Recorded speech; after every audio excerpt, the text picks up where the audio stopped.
Hey guys, Hobbs here, in the Eye of Eternity, fighting Malygos. Now this video, as I said, is going to be a gear update, so we're not going to focus on here. This is kind of like the end of where we're going to throughout the update.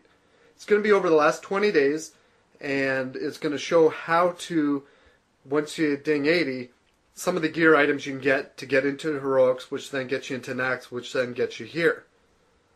So I'm going to drop this fight, and we're going to move on, and I'll show that later, to some of the gear ideas you can do to upgrade if you're a tank, and I also have some other things that if you're not a tank. So the goggles are a great thing if you are an engineer to get to the next set of goggles. Of course, whenever you do replace a headpiece, you want to put the head enchant on it. Now I know you can get a better enchant if you're revered with the Argent Crusade, which I'm not yet. I worked on a couple other factions first. So I headed down to the Caverns of Time, because I still had my privileges from before to get my head enchant. Of course, the Argent Crusade is just around the corner, and I will be upgrading again from there. The Argent Crusade gives you 37 stamina and 20 defense, so it is better than that one. You might have noticed I have the Mammoth mount. It's great for raids because you have a repair on the back, and you also have all your vendors on the back, so if somebody's out of reagents. The other thing too is you can carry a passenger on the back. One thing I love doing is jumping them off high cliffs because they think they're going to die, but the Mammoth has its own health bar, so it actually takes the hit for you, so you can basically jump off anything and live. The nice thing is you can carry 2 passengers with it. I did get revered with the Kirin Tor for this to save some money because it was originally 20,000 gold, but I bought it at 17,000 gold.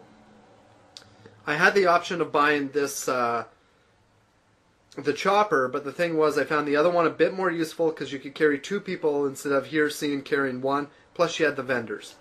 Now back to the gear update. Now one of the first things I did when I hit 80 was I went and I got this quest, The Struggle Persists, which would get me one of these rings. The bottom right hand one was the tanking ring. It basically, if you go through the Oculus, you're going to finish a quest, and it is a quest chain. So this first boss, it's fairly simple. Stay away from the bombs. Every once in a while he'll do this, ground stomp, and then he will sometimes throw, I believe, a debuff on somebody, which AoEs people around them, so stay away from that person. Even though we take the ground stomp, though, you're not going to see people getting a lot of damage.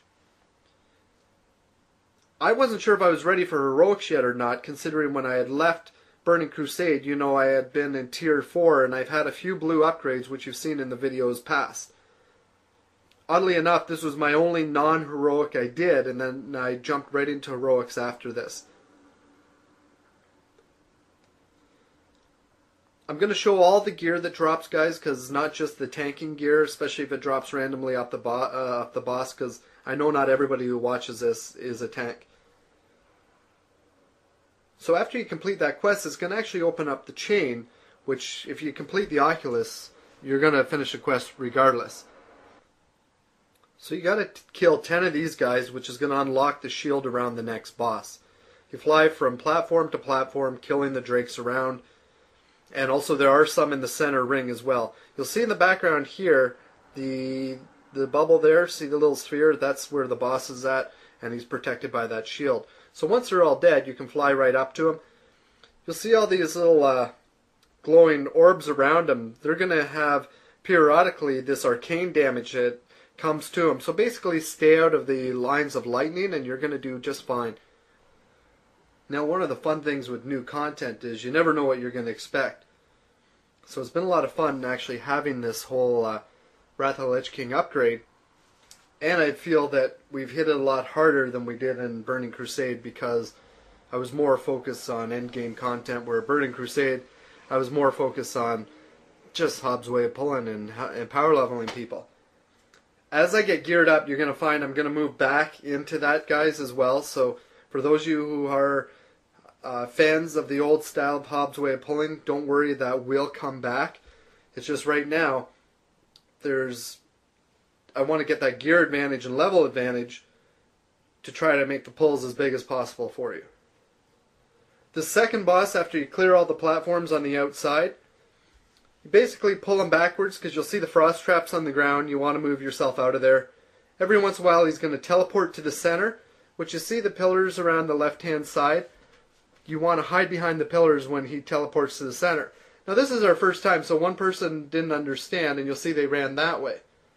And unfortunately he's in the center, so he did take damage, and I believe he died. Yeah, there's somebody dead there. One little trick I learned too later is to pull him closer to the outside, because if he lays a frost trap right behind, or right at the pillar that you're hiding behind, you're actually going to be taking damage. So the healers either A, have to heal through it, or if you pull them around the side, the frost trap won't be there. Like, see how that pillar's got the frost around it? You want to kind of pull them more to the outskirts, so that way when it drops, it's not going to affect your hiding spot. Of course, it's rare that it does that, but still, it's one way to avoid it. Now, all this gear I'm getting, my goal as a tank is to get to 540 defense, and also have my stamina as high as possible, but I need 540 defense to be uncrittable. So after you kill that boss, the quest chain goes on. You do get a chance at a nice set of bracers. One of them happens to be a tanky one in the bottom right hand corner. So doing this quest, you're going to get 2 blues, possibly upgrades for you, especially if you didn't experience tier 4, 5, or 6 content in the Burning Crusade. So now to the last boss, which you're actually going to use your drakes, and one of them's a tanking drake, one of them is, and 2 of them are DPS, and the other one's a healer.